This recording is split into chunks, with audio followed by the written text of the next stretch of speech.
Toutes, j'espère que vous allez bien. Il est 10h06 et on se retrouve dans un live. Alors aujourd'hui je fais un deuxième live aujourd'hui parce que il y a eu un petit souci. J'ai essayé de publier le live que j'ai fait hier. J'ai essayé de le publier et ça ne fonctionne pas. Ça ne veut pas marcher. Le replay ne veut pas être publié sur Facebook. Donc j'ai décidé de faire de live aujourd'hui pour pouvoir rattraper le live d'hier qui n'a pas pu être publié, en espérant justement que ce live puisse être publié sur Facebook. Donc si vous rejoignez ce live en live, mettez-moi un petit coucou. Et si vous rejoignez ce live en replay, mettez-moi un petit hashtag replay. Ça me fait toujours plaisir de vous voir participer, de voir qui a regardé mes lives. Et surtout de voir en fait si ça résonne en vous. Donc n'hésitez pas à me partager un message par rapport à ça. Dans le live d'aujourd'hui, on va parler du contrôle. On va parler du contrôle parce que le contrôle, c'est quelque chose qui est extrêmement utilisé dans la parentalité. Le contrôle, c'est quelque chose aussi qui est vachement plébiscité, qui est vachement vu comme quelque chose de bien, qui est vu en fait comme la puissance. Vous avez peut-être ça aujourd'hui dans votre vie, vous voyez peut-être le contrôle comme étant une forme de puissance. Le contrôle sur l'autre, le contrôle sur la situation, le contrôle sur la vie comme étant une forme de puissance. Et j'ai envie aujourd'hui qu'on parle de ça parce que justement c'est faux. Le contrôle n'est pas du tout une puissance, c'est même l'opposé. C'est à travers le contrôle, c'est notre impuissance qui se manifeste. Mais par la société, par ce qu'on a vu dans notre vie en tant qu'enfant, dans le rapport que l'on a eu avec nos parents, où eux étaient dans le contrôle, eux étaient dans la domination, eux étaient dans l'autorité, et nous on était en tant que victimes, on a associé le contrôle à la puissance. On a ancré en nous cette image que être dans le contrôle, c'est être dans la puissance, c'est avoir ce pouvoir, c'est avoir cette puissance. Sauf que c'est totalement faux et c'est aussi quelque chose qui freine énormément dans la parentalité bienveillante. Parce que le contrôle sur la situation, le contrôle sur l'enfant, en tout cas cette volonté de contrôler la situation, cette volonté de contrôler l'enfant, qui est dans notre subconscient, qui est là présente, parce que on sait que c'est une forme de pouvoir, on sait que c'est une forme, que c'est quelque chose, inconsciemment, c'est quelque chose vers lequel on devrait aller. C'est justement ce désir de contrôle qui va nous pousser à être dans l'autorité, à être dans la domination, à utiliser du coup le cri, les cris, le chantage, manipulation, à utiliser peut-être la violence verbale, à utiliser très certainement la violence physique, je crois qu'on a fait à peu près le tour, à utiliser ces formes. Ces formes qui sont des entraves justement à l'enfant, qui sont des entraves à son bon développement émotionnel, spirituel, psychologique, et qui sont clairement un arrachement qui est fait petit à petit de l'enfant à sa puissance intérieure. Parce que justement, il entre dans ce mode victime. Il entre dans ce mode où il est dominé par l'autre. Et il entre dans ce mode où en fait il a peur de l'autre. Où il sait que l'autre a du pouvoir sur lui. Où il sait que l'autre peut lui faire du mal. Il peut le blesser. Et donc inconsciemment, il va avoir peur de l'autre. Et va diriger ses actions pour satisfaire l'autre. Pour faire plaisir à l'autre. Et il va donc se détacher son regard, détacher son cœur de son intérieur, détacher vraiment son regard d'un regard qui est porté sur l'intérieur, d'un regard qui est porté sur son guide intérieur, pour pouvoir porter son regard sur l'extérieur et être drivé par l'extérieur. Et c'est après ce qu'on connaît dans la vie adulte, où on mène une vie guidée par les conditionnements, guidée par les blessures et surtout guidée par le regard que les autres nous portent. On n'est plus du tout dans une vie où on va être porté par notre regard intérieur, par notre guide intérieur, par ce qui nous nourrit, parce qu'il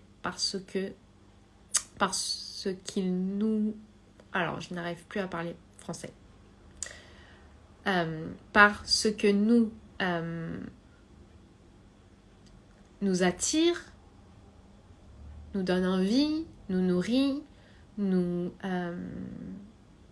ce qui nous correspond réellement, ce qui est aligné avec nous, ce qui est aligné avec nos valeurs et ce qui est aligné avec notre vie, qu'on va construire petit à petit. On se désynchronise, l'enfant se désynchronise de ça très tôt et devient un adulte qui est du coup guidé par l'extérieur, guidé par les normes extérieures, guidé par les conditionnements extérieurs, guidé par ça du fait de son histoire, tout simplement. Le contrôle, si je reviens, parce que là j'ai fait une petite aparté et du coup j'ai perdu le fil de ce live. Donc le contrôle que l'on utilise avec les enfants au quotidien va mener à ça pour les enfants que l'on a en face de nous. Ce n'est pas du tout un service qui est fait d'utiliser justement le contrôle, d'utiliser l'autorité, d'utiliser la domination. On fait une grande défaveur à l'enfant. Une grande défaveur. Mais plus particulièrement, le contrôle n'est pas du tout une forme de puissance, n'est pas du tout une forme de pouvoir. Parce que même si on sait que utiliser le contrôle, utiliser l'autorité, utiliser la domination n'est pas quelque chose de bénéfique pour l'enfant, on a toujours tendance à y revenir. On a toujours tendance à vouloir, à se raccrocher à ça. Parce qu'il y a un côté délicieux, il y a un côté appelant, il y a un côté où ça nous attire. Pourquoi ça nous attire? Parce que justement, je vous disais, il y a cette idée de puissance derrière, il y a cette idée de pouvoir derrière. Sauf que ce n'est pas du tout le cas.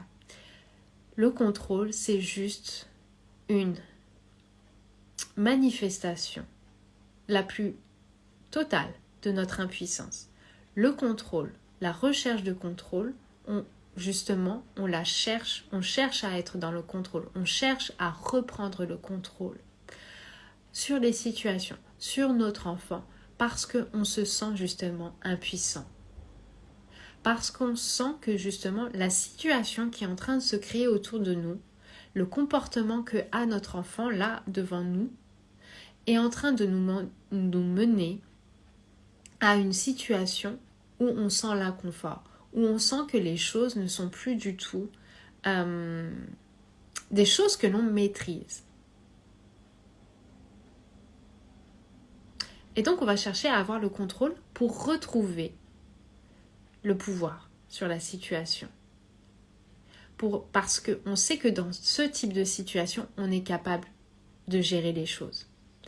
Le réel pouvoir personnel se trouve dans le fait de pouvoir tenir n'importe quelle situation, le fait de pouvoir naviguer dans n'importe quelle situation, le fait d'être ancré tellement avec soi, avec sa valeur, avec son énergie, avec ses capacités, qui sont réelles, qui sont présentes, qui sont là pour tout le monde, mais on l'a oublié.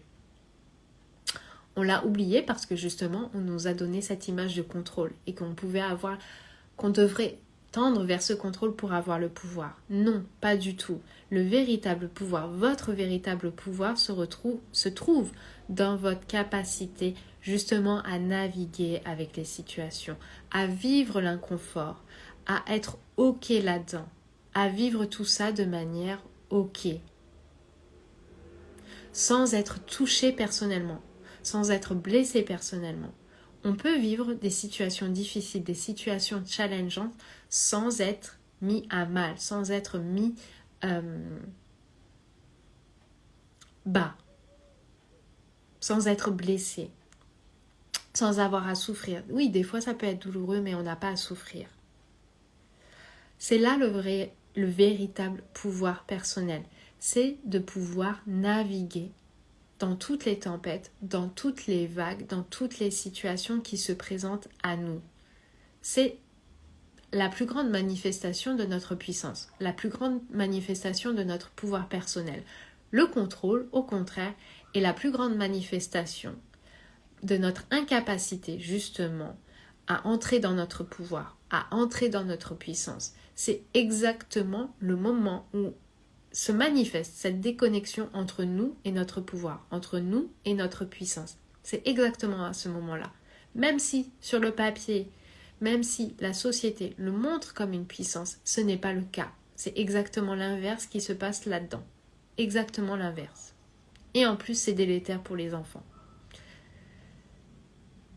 Ça demande du lâcher-prise. Ça demande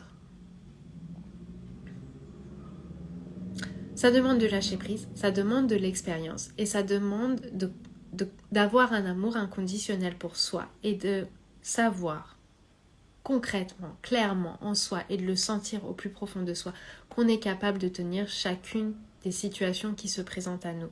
Parce que c'est le cas. Si une situation se présente à vous, c'est parce que vous êtes capable de la gérer. C'est parce que vous êtes capable de la traverser. Et ce, dans la bienveillance. Et ce, dans la compassion. Et ce, dans un alignement du cœur. Vous êtes capable de le faire. Il n'y a rien qui se présente à vous qui soit pas quelque chose que vous soyez capable de gérer. À aucun moment. Et puis après, c'est la mort. Et puis de toute façon, on est mort. Donc voilà, il n'y a plus de questions à se poser.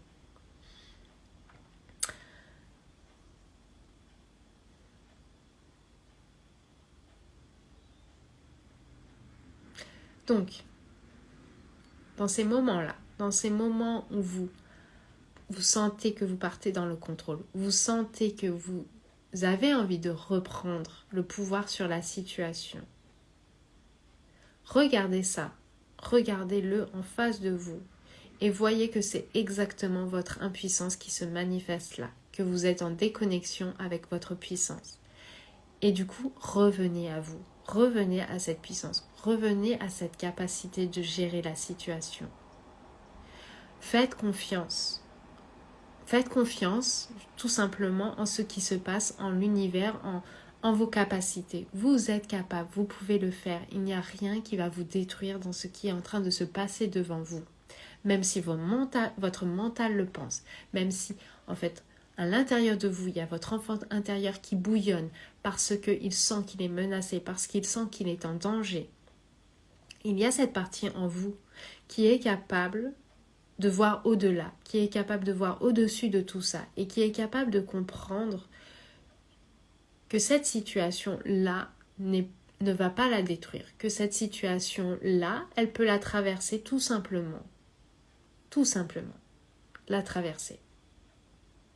Il n'y a pas à se poser plus de questions, il n'y a pas à poser de jugement sur la situation, il n'y a pas à rester accroché à ça et à vouloir revenir à quelque chose que l'on connaît.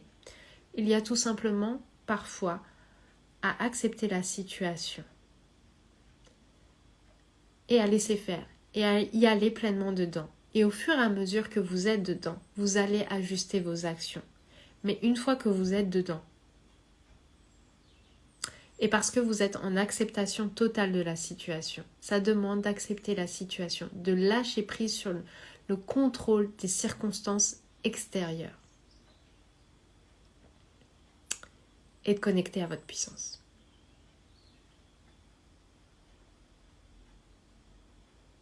Est-ce que j'ai autre chose à vous dire par rapport à ça?